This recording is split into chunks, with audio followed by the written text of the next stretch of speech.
Welcome to Fraction of a Teacher, the podcast where two trainee maths teachers share our journey from changing careers into the wild world of teaching. I'm Francis. And I'm Jen. Join us as we reflect and just have a laugh about life in the classroom. So, whether you're thinking about starting a career in education, you're already a trainee teacher in the thick of it all, or you're just curious what it takes to shape young minds, you are definitely in the right place. So let's dive in.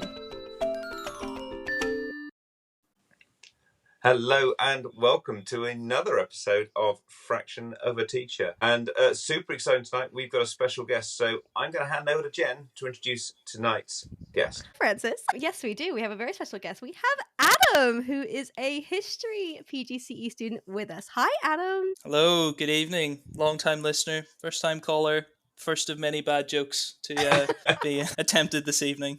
Apologies in advance. Lovely to hear you, Adam. And how are you? Good day in school today, Adam? Oh, brilliant. I had a really quiet day, actually. I just did an assessment with Year 8 in the morning in which all but one of them wrote an answer. I only had one non-participant and then a nice Elizabeth I lesson in the afternoon. So dream day. I haven't done an Elizabeth I lesson. I'd love to hear more sometime. You wouldn't. It's exceptionally dry.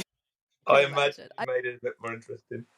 That's the one thing about this country I can't quite understand. There's too many kings and queens. I can't keep up. It's just a lot for someone who has never had any monarch in their life. They kind of keep, they sort of do like the Pope thing where they have a certain amount of names. You can kind of guess. There's Edwards, there's Georges, there's a couple of Elizabeths, and there's a lot of Henrys. Can't go wrong with that. Yeah, I can imagine. Have you guys had a lot of talk about the new Pope and the history of the Pope? Has that been quite a topic for you guys to talk about? It has been, especially because at the minute we're talking about the Reformation in loads of different classes. You know, Year 7 are doing it and Year 9 are doing Elizabeth. And it's just come up generally quite a bit. Students have asked, how this whole conclave thing works. So yeah, they are showing an interest, which is good. And it's nice to be able to relate history to modern day. So it's not totally useless in their eyes, Engage with it a bit more. I like that. I'm probably jumping ahead here, but is that something you manage to do often? Is there often a kind of something topical, something in the news that you can kind of pull in a history angle on, or is this one of the sort of more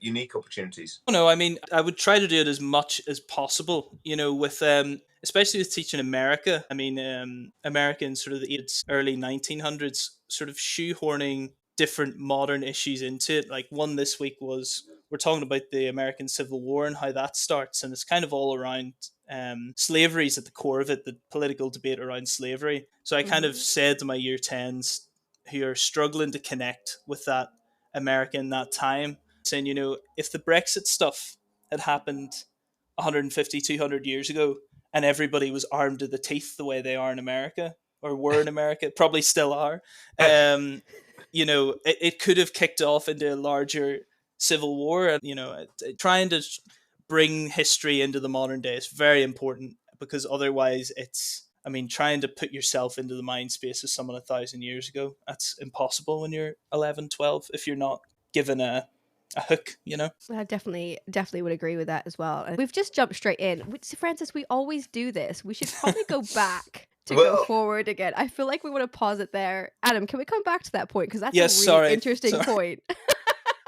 Oh, you see, and I thought, actually, what a perfect sort of segue into, is it this, Adam, that brought you to teaching history? Is it this kind of connection and this enthusing people and getting into that mindset?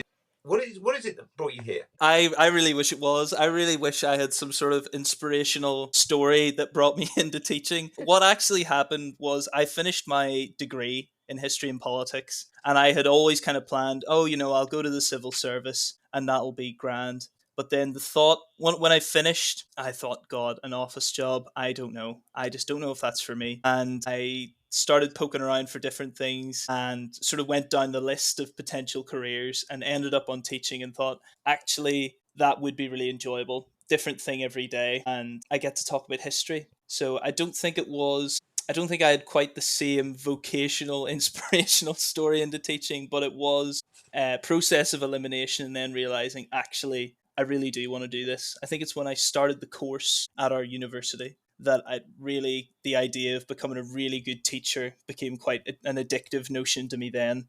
It was once I saw it and saw a couple of the other people in the course, um, are the main history tutor in particular, and actually, yourselves and a few of the other, really Stop into it it. students. No, absolutely. When you see other people who are so into it as well, it kind of makes you want to push on and do a lot better. So I think the main motivation for me came actually at the start of the course, which was quite nice. It was a good time to get that. That's awesome. And do you still feel you're working on that with that kind of end state still kind of front and center in terms of how you're doing your training now? If anything, ambitions have gotten loftier. To be honest, like once you get into it, I'm sure the same happened to you guys. Once you get into the nitty gritty and you see how some things are done, and maybe changes that you'd love to see made down the line, I think the idea of becoming the absolute best teacher I can is Mm, something I can't get away from now. It's a very addictive discipline, seeking that improvement, I think. yeah, I can imagine. And are you craving your own classroom as much as me and Yes. Francis are? Because I feel like My we've had goodness. so many talks about having a classroom of our own and what we would do. Are you having the same feeling?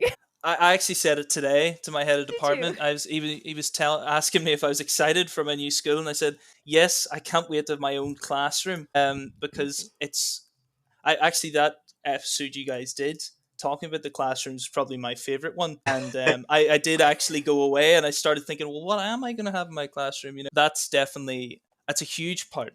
Mm, It's like making your own stage, because it is a performance at the end of the day to a certain degree. So it's making a stage for the audience to come and sort of exist in and get latched onto the show. I love that kind I of must say, I love vision. that too. So, I mean, because we were going to sort of talk about that kind of question we use a bit in maths. Hey, look at these two things, pupils. What's the same? What's different? And I suppose that was kind of one of the key themes for tonight with you. Do you, how would you describe your teaching style? So you've got the stage, and I'm imagining you in the stage, in front of your class. How would you like to have your teaching style sort of described? How do you teach, Adam? I teach. Do I have a? It's going to be a really crap start to an answer that everybody says, and they're going to say, "Well, it depends who I'm teaching." I think for Key Stage 3, there's definitely more of that showmanship aspect. There's more stories to tell. There's Mm, more silly anecdotes from me. With Key Stage 3, it's a bit lower stakes. The teaching, it yeah. is a bit more fun. It is a Yeah. bit more, or like traditionally fun, like kid like fun. You know, there's more show aspects in that. Whereas what I'm actually finding with my Key Stage 4, not my year, so this might be a bit different than maths, but a lot of schools are starting their Key Stage 4 in year 9 for history because of the Yeah. content load. Yep, same here. So Yeah. same in maths, okay. That's an interesting year group, which I'm still battling with, because you still need that showmanship, but also you need to start drilling into the discipline of history. With year 10, I'm finding actually I take a more of a backseat role, um, Hmm. and have it more student led. So I think my year 10s Oh, really appreciate it whenever I don't stand at the front and give them anecdotes for too long. Actually, they would rather get hands on and do the history themselves, which is interesting. So I think it's that balance. There's kind of the showmanship guided tour through history for Key Stage 3, which gives way to the sort of supportive, I won't say wise owl in the tree, but that sort of yeah. I love the image of this. Mostly the fact that you've set the stage and you're now set in a tree. So with the Key Stage 4 classes then, do you sort of set them up with a sort of framework for that discovery and then allow them to, as you're saying, getting sort of hands-on? How do you sort of do that? Because I feel I need to do that more in my lessons. I feel I need to do less talking, more of them doing maths. How do you sort of set that up for success? So the way I've set it up with my year 10s, and I should caveat, my year 10s are mixed ability, but Hmm. behaviorally absolutely no challenges. So they will do everything that is asked of them. But the problem I was having was that they would do the bare minimum and no more. Okay, so that's the context for this class. And what I do for them is I select a sort of a micro topic. So the most recent one we did was the gold rushes in America. So it was the Californian gold rush and Great Pikes topic. Peak. Fantastic. It is fantastic. It's a It is great brilliant. topic. Loads Great goes area. on, and it's, we're talking about gold, it's brilliant. but it's really stripped back. It's really easy to teach it because you come in, you get them all registered and stuff. They get their Chromebooks out, and the idea is you get them into groups. So I do groups of 4 because it works best for this. And you've got a series of inquiry questions, and you say, okay, everybody in the group needs to get 2 out of the 8 inquiry questions done. So everybody's doing 2 each.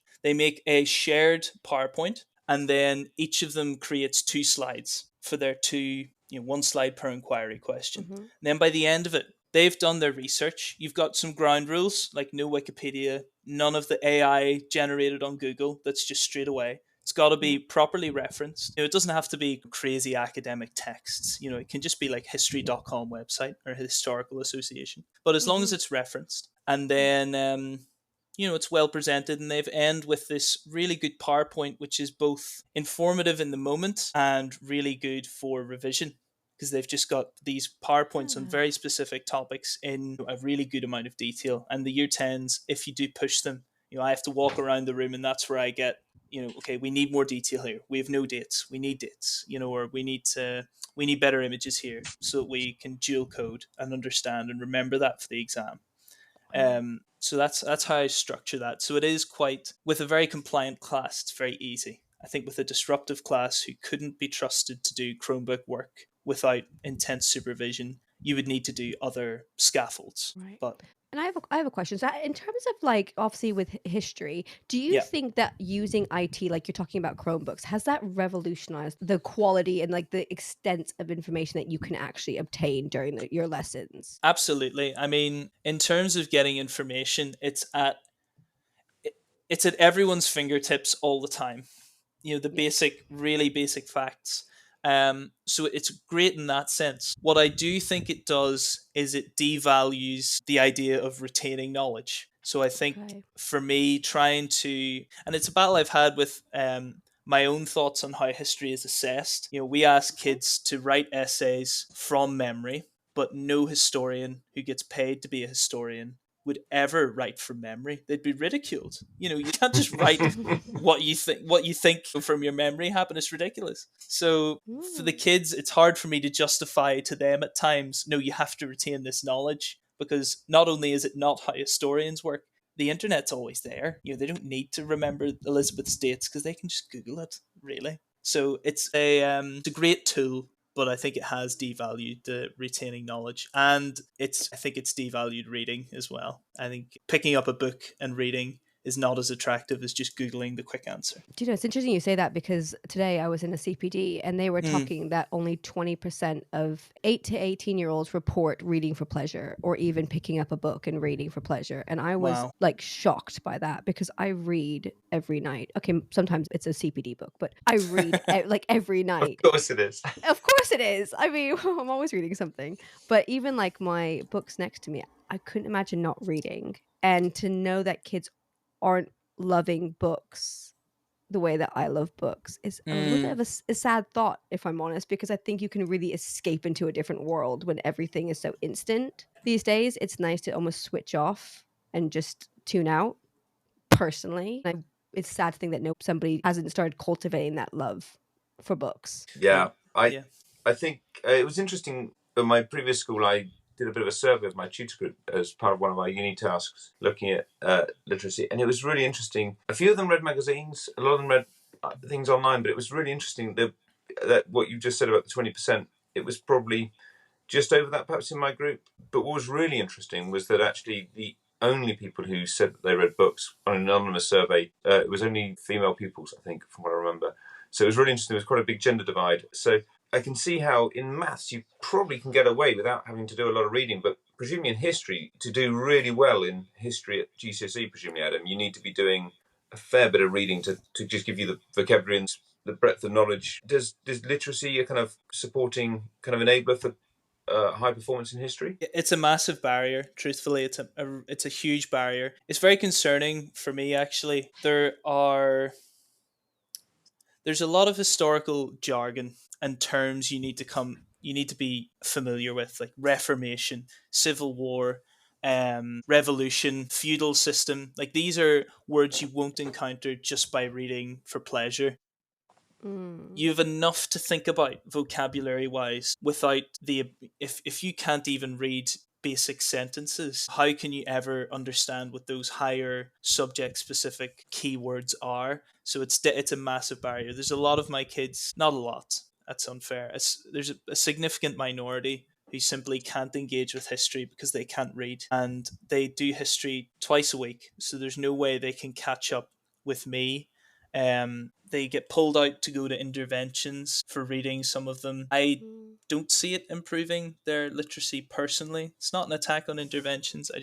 I'm not seeing the results in the history classroom. So it does mean that they are being denied a history education, because you can't, in some schools, you just can't access it. Some schools are different. There's less reading, but ultimately, if you can't read, it's going to be very, very hard to do history. Wow. So in terms of those, that sort of tier 2, tier 3 vocabulary, the vocabulary that's subject specific, how do you go about teaching that? Do you specifically emphasize that? Do you, in a previous school placement, we got keywords were written down for all subjects in a specific book. Is that something that you do? Have you got any particular techniques you've been using to try and build up that deeper historical vocab? It's interesting. It's a great question, because it's one that has been on my mind since the most recent ITAP, actually. Because what was happening with keywords in my lessons was, there'd be an important word, I'd get them to copy it down, I'd talk through and explain it, they'd get a definition in their books, and then it would reappear throughout a topic, but usually somebody, even up to an assessment, would still be asking what certain words meant. I'm not afraid to admit that whenever I've run my year 7 Reformation assessments, the Reformation's been the topic, we've got to the assessment, and one or two kids are asking me, what is Reformation? What does that even mean? When you're thinking, what's that gap? That's crazy. We've definitely all had similar things, though. So Yeah. it's 100%. that has been an issue. It's been on my mind, and I think actually I went to a Mandarin lesson randomly for the ITAP, and it was dreadful. It was a cover lesson. It was such a disaster. It was a cover lesson, and the kids were going haywire. But I went round and looked at the resources anyway, and they had this brilliant keywords book, this translation book, and it was just the word in Mandarin and the word in English. And I thought, wow, we could do that in history. We could get the word, the time period, the definition, and an illustration. And then you've got, in a booklet, a glossary at the back of your books. And there it is. If you ever think, oh, what is the Reformation? And flick to the back. Okay, it's 1500s. It's the process of religious change in Europe. And there's, Martin Luther nailing the 95 Theses to the door. Perfect. I remember what it is now. I think, yeah, and actually that's what we were sort of slowly trying to get the pupils to build at my previous school, almost their own thing. But actually, I think there's probably a bit of value in doing it really properly, like you say, and then you could then get them to pull that out and refer back to it and use it to test it a bit throughout the year. I've got another question, but Jen, do you want to go next? Yeah, I got a question. Do you Go for it. It's kind of in terms of how you increase your vocabulary, because it's something that I've been looking into recently. It's called the Freyer model. Okay. Do you have any knowledge of this, Adam? No knowledge. Okay, so it's almost like a graphic organizer that helps students to clarify like the meanings of vocabulary words. FRAYER model. And so in the middle you'll put the word, and then you'll have 4 boxes around the outside, and you can fill the boxes with whatever you want to. You could do like the etymology, you could do what it is and what it isn't, and it's meant to kind of be used to make vocabulary come to life for a subject. English use it a lot, RS use it a lot. I've never used it in math, but we had, again, during a CPD today, which is so ironic that we're now talking about this. Some of those tier 3 words we use kind of specifically, especially in math, and it sounds like in history as well. Like, if I could bring that to life almost before I introduce the topic, give them a bit of understanding what I mean by some of those really key words that are going to keep coming up. I don't know why I wouldn't do that, but I don't know why I haven't thought of it before. And I didn't know if that's something that you've ever heard of, Adam, because our history department do it as well. So it's not something I'd heard of. I've just looked it up here, and I'm looking, and I think actually I just love the way it's laid out. I can see the idea of that coming to life, because you can put anything in those boxes. And I think, particularly for history, I think the whole dual coding thing, I was talking in that recent ITAP, I was talking to quite a few year 9s. Throughout the course of the day. We had to shadow a student round. I'm sure you guys remember. How could I forget? The dual was it eventful? Was it harrowing? It's unforgettable. God, Need to intrigued now to know what happened. Different episode behind the Different scenes. episode. But yeah, the whole dual coding idea, they really would like to see that more in history. I think a model like this, one of the boxes could be that image. And you've got your examples, non-examples I can see on here. Yeah, I really like that. And Yeah, that could be my booklet. So what I Yeah. would say from my understanding is the only box you can't change is a definition. You have to provide the Yes. definition. Yes. And then every other box you can kind of change. So in math, we might put quadrilateral in the middle and be a definition, be like any four-sided shape, and be like a triangle is a non-example. A parallelogram is an example. And you're just giving them a bit more of a holistic view of what that word means. And you might then get them to write it in a sentence. So when you're going through a text or a exam paper, that would then give them a bit more of a comprehensive picture of where this is and isn't likely to be used. And I really liked it. I'd never heard of it, but I really liked it. It's funny, I stumbled across it the other week. But I did on a podcast thing, but I didn't really think much of it. And I sort of just moved on. And you've just made me go back to the website where I found it and think, this is exactly what I need. So particularly with some of my lower attaining younger years, this would be so useful. And actually potentially building it with them and examples and non-examples. I could see I've got a couple of uses for it this week. This is why I love it. You are welcome. Because I wrote it off. Thank you both. This is why I always love doing these episodes, is because I feel like I learn so much. And even if not, I reflect on something that has happened in my week. Like this has just happened today. Honestly, it's crazy that we're now talking about it. But Francis, does that cover your question, or do you want to go back to the question you had, or have you now forgotten what your question was because you're so inspired? I have. No, I mean, Adam, you might have a question for us. I mean, I feel like we're interviewing you here. Do you have anything to ask us? This is great. No, I actually did have one question.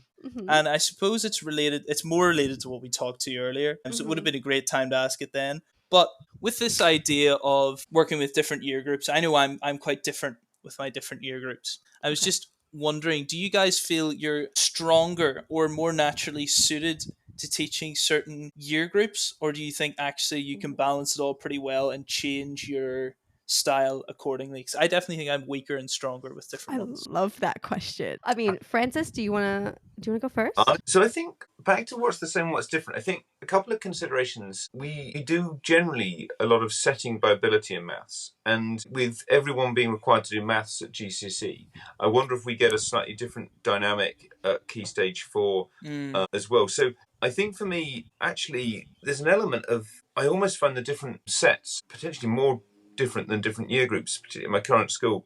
So I think I really enjoy working with lower attaining pupils, where I feel like, to be honest, you make a bit more difference, where you've got more potential to make a difference. I think you have to sometimes work quite hard at it. But that I've really enjoyed.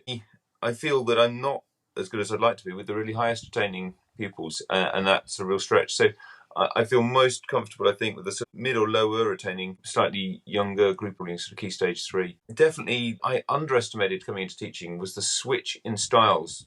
So coming from working with a small group of the bottom set, year 7, 6 pupils, very collaborative. The maths isn't challenging. The challenge is all about how to work with the pupils to help them understand some relatively fundamental concepts. And then switching straight into managing 32 really energetic, incredibly bright, motivated, top set year 9 or 10 pupils who are, on top of their game completely with the maths, but also have spare capacity to sort of challenge you in behaviour as well. So I think that's the bit I find amazing, is the switch between them all. Rather long-winded way of sort of saying it's all good fun, but I do enjoy the variety. I couldn't do just 1 or 2 years. I need the whole variety. Go on, Jen. You will have a clearer answer. Oh, you say that. I'm not too sure, but okay, I'll give it a go. So I would say that I like teaching Key Stage 3 in terms of one aspect of my personality, because I can be more fun. Like I talk about my birds. I bring boxes in and make them measure volume. Adam, what you were saying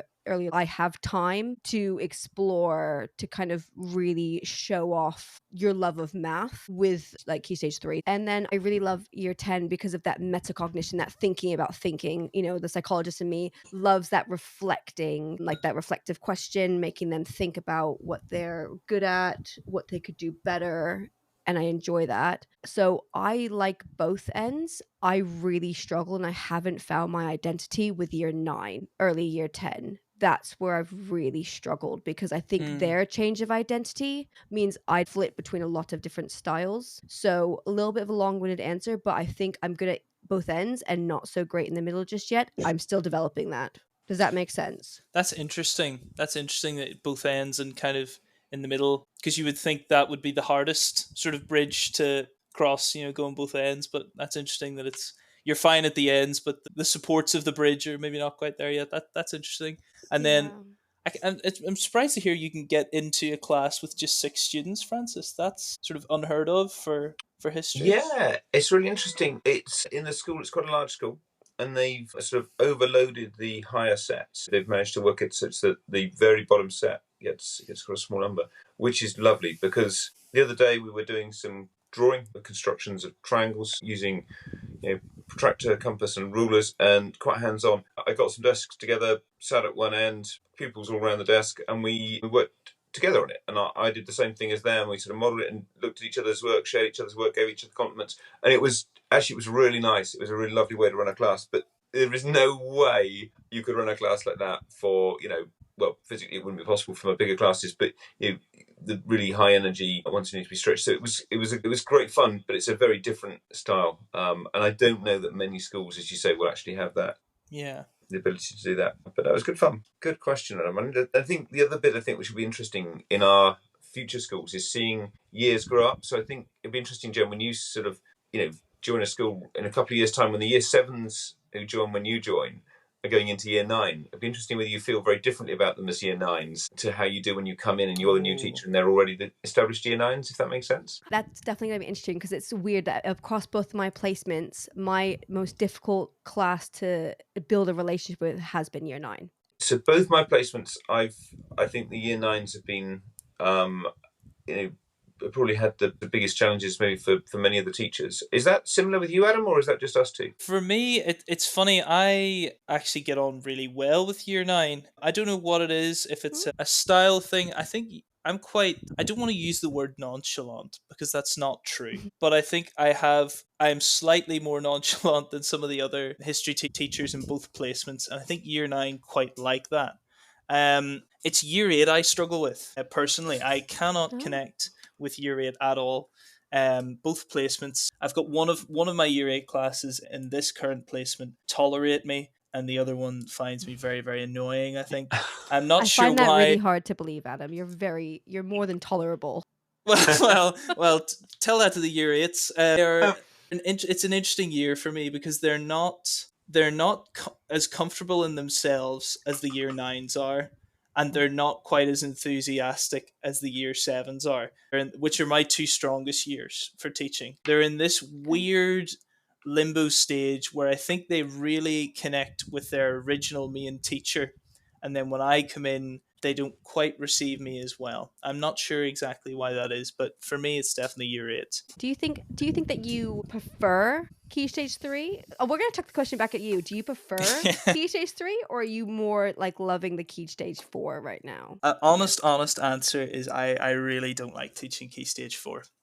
I really don't like the topics. I don't like the GCSE. It's mental, the amount of knowledge that the kids are expected to know from memory. I think it's ridiculous.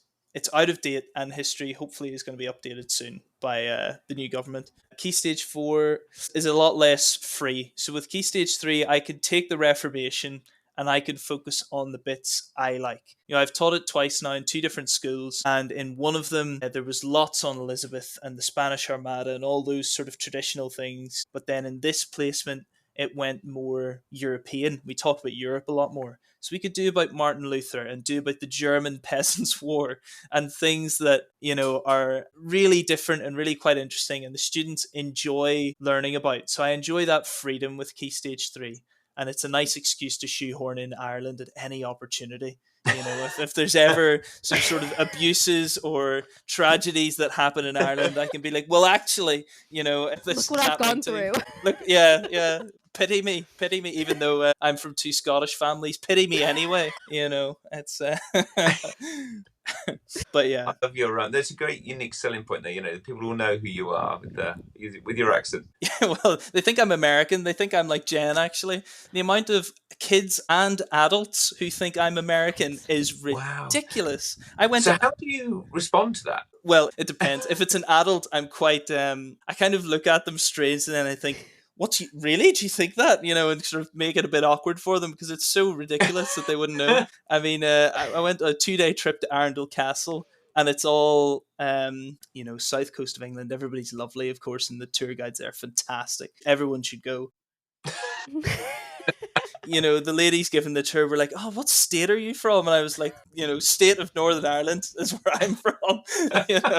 But the kids, they think I'm either Scottish or American, and I go sort of, no, I'm not. I'm from Northern Ireland because I don't expect them to know. I can forgive the teenagers, not the adults. You should definitely direct him towards the podcast and be like, "This is an American, this is a Brit, and this is an Irishman on a podcast, side by side, side by side. Tell us which one's American."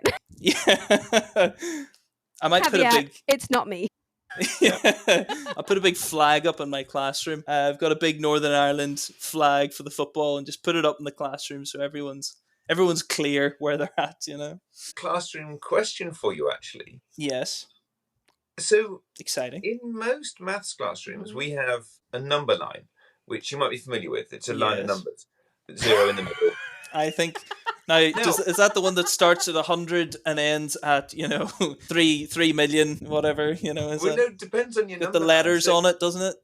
But this is a real question. I really like in my previous school, the history classrooms had a kind of date line, which was really similar, and I really loved that from a maths history building bridges perspective. I thought it was really cool that actually you've got another number line in a different subject, and it just shows that kind of bridge. Is that something you're going to put in your classroom, Adam? Will there be a kind of history date line, number line in your history classroom when you're a grown-up teacher? I am undecided at this current moment. Okay.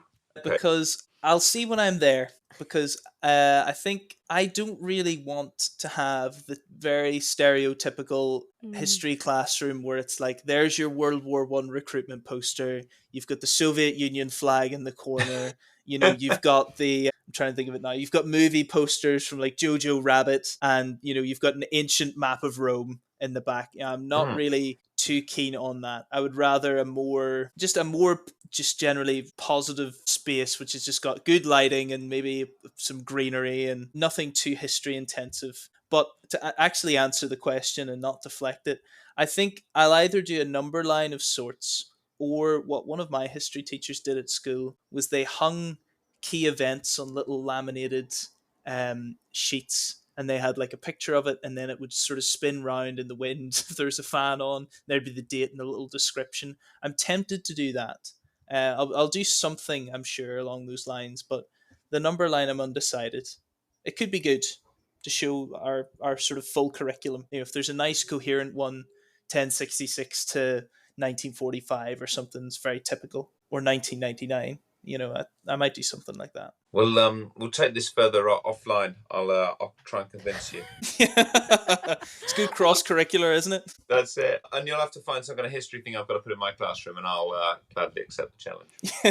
Yeah, but I think it's quite nice because it sounds like, Adam, although you're studying the past, you're leaving it to stay there, but you're still wanting to bring like the lessons that we have from the past into the future. So you're not stepping back in time. We're taking what we know from the past. Absolutely. I don't want you to sit in it. I want you to think more critically about it, to be aligned with the British values, to be members of the society who think for themselves, who make decisions based on what they think. Yeah. That's exact. Can I history nerd out on you for a second?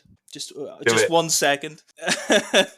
Because you've nailed it in the head. That's what I want. I want them to not sit in it. I want them to look back and be critical individuals. That, I think, is the main purpose of history in the modern day. It is making critical thinking students. But it's this idea of you can't sit in the past, in my opinion.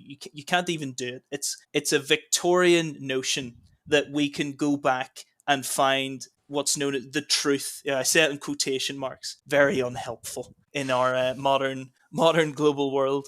So I think I want students to understand that there's the past And then there's history, which is a totally different thing. History is what we are looking back and saying the past could have been like. This is what we think it's like, but we don't know because we weren't there. And the best example for the students is, I don't know what Francis did yesterday. I will never know. I will never know the extent of his entire day because I wasn't there and I didn't live it with him. The only person who knows is Francis. And when Francis dies, that goes with him, or forgets, or simply forgets. By next Thursday, he's not going to know what happened yesterday. So that's totally lost. So something really important in Francis's life could have happened yesterday. Nobody else knows. It's like when he goes, the history goes. So it's our interpretation of what happened to Francis yesterday. Write it all down. Adam, I love that. It's definitely given me a different perspective of history because I like to reflect, I like to look back, not to sit in it and not to feel negative about it, but actually think, right, I'm here today. Where do I want to be tomorrow? What can I take from that in terms of developing not just myself, but the world around me, the people around me? Yeah. And I like your view of that a lot. I always thought you were a good teacher. I think you're an even better teacher now. Maybe I can just talk the talk, but I can't walk the walk. Just direct into the podcast and be like, so this is the teacher I am. Yeah. This is my identity. Go back into class door. Do whatever you like. I don't care. Read a textbook or something. Draw a picture. Year of past. I'm a whole teacher. Well, this is leading us to the critical question, though. Oh dear. Which is, oh dear. I think you're. Are you comfortable with what a fraction is, or would you like me to get a Freya model out? Well, I sort of started. I went and I found my number line, and I couldn't find the fractions on my number line. And then I looked at my history timeline, and they weren't there either. So that was quite difficult. But I emailed Jen about it and sort of got comfortable. She gave me a tutorial with what a fraction is, and I've worked it out. I think. Well, that's handy because you're going to need that preparation for the next question. That was a sort of enabling knowledge. So, what fraction of a teacher do you think you are, Adam? At this stage in the PGCE year, I think I'm teetering rather ambitiously. I'm going to say I'm teetering between 2/3. I'm normally 2/3 of a teacher. Occasionally, very occasionally, I'm 3/4. I think what is missing for me is consistency. Yeah. Across all the subjects, all the year groups, even consistency in how I plan. We're all still experimenting with that. And generally the experience. I mean, I'm lucky, I suppose, that if I have 3 year 7 groups, I get to teach the same lesson 3 times. So by the third one, it's really polished. But the first one... You're 3/4. The first one's rubbish. That's my 3/4 exactly. I start off with a 2/3, and by the end of it, we work that lesson up to 3/4. No, it's interesting because in a discussion earlier this week, one of the experienced teachers at my school was saying, hey, actually, we need to be aiming to consistently deliver good lessons. That should sure, it's great to deliver the occasional outstanding lesson, but actually being able to consistently deliver good lessons is really that sort of baseline we should be aiming for, which really aligns with what you've just said. And I think you're right. That's something I think I'm certainly working on too. And me too, definitely. So that consistency, I think it's also like I was talking about earlier, that across the year groups is how am I finding myself with my year 9s? I think that would just push me a little bit more up. But I think we have to give ourselves a lot of grace that we've come into a school in February. These kids have very established relationships with their teachers that they might have had for several years. They may have never had a student teacher, and they've got someone brand new with a brand new style with different expectations. That's very tricky when we think about becoming a teacher and our own identity, when we have different mentors in the back. We've got different teachers with different standards, different schools. We've been across 2 different schools. It's not easy. And that's something that, Fred, I think we're going to talk about more recently, is how we're surviving the PGCE, because there's so much work. Adam, I'm sure you can agree with that. There is so much work, not just planning and standing up in front of a room. The PGCE comes with so much more stuff on top of that as well. Yeah, it's funny. I kind of had this sort of blasé attitude to it. People were like, "Oh, it's so much work," and I was like, "Yeah, sure it is." But actually, if you come into a PGCE, you can sort of. It depends how well you want to do. Ultimately, it's the same with school. You can come in, you can do the bare minimum, and sort of scrape through. And if you're in a really in-demand subject, maybe you'll get through on the basis that, there's such a desperate need for them in England at the moment. But if you want to really sort of dedicate yourself to it and do really well, it's a lot of work. A lot of work. But yeah, but I think also that's where the reward comes in, and I think that's why the three of us are still here, I suppose, is because, yeah, sure, it's hard work, but actually that when you have one of those lessons that just clicks, or that interaction with the pupil, or somebody says thank you, or something goes well, I think, yeah, but that only comes when you put the real effort in, I think. Yeah, but you're right, it makes it so worth it, Definitely. And very, very nonchalant there, Adam, though. Love that. Very nonchalant. We've got his character nailed. On that note, shall we have okay, Adam, sorry to put you on the spot. I don't know if our legal teams talked well about this, but do you have a history joke for us? Yes. Or two?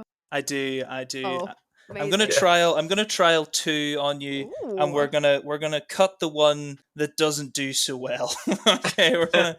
You say that our editing team may just leave both in, and your editing team. You'll be hearing. My people will speak to your people, and we'll get that issue ironed out. We'll hit us with it. Right. We'll start with the one I don't think is good, and we'll end on a real humdinger. Good. So, why is history like a fruitcake? I don't know, Adam. It's full of dates. And that's why you need that number line.